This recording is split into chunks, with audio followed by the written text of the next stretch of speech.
Hello મિત્રો, જય શ્રી કૃષ્ણ. કેમ છો બધા? તો આજે બહાર જવાનો પ્લાન કર્યો છે.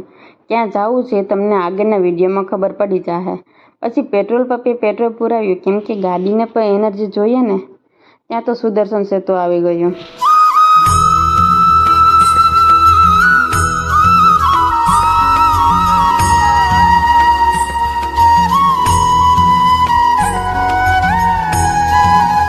પછી ત્યાં જઈને મસ્ત મજાના ફોટા પાડ્યા અને ભૂગી ગયા બેટ દ્વારકા. ત્યાં તો અમે બે તો સીધા દુકાનમાં વહી ગયા. ત્યાં તો હિતેશ કહે કે પહેલાં દર્શન તો કરી લો. દર્શન કરી અને સોનાની દ્વારકા જોવા ગયા. ત્યાંથી પાછા અમે દુકાનમાં આવી ગયા, લેવા માટે નહીં, જોવા માટે. ત્યાં તો વરસાદ એટલો બધો આવ્યો કે અમે પલળી ગયા અને બેસી નાસ્તો કરવા લાગ્યા. તો આજે બધા કોમેન્ટમાં જય દ્વારકાધીશ લખજો અને અમારો વ્લોગ કેવો લાગ્યો એ જરૂરથી કમેન્ટ કરજો.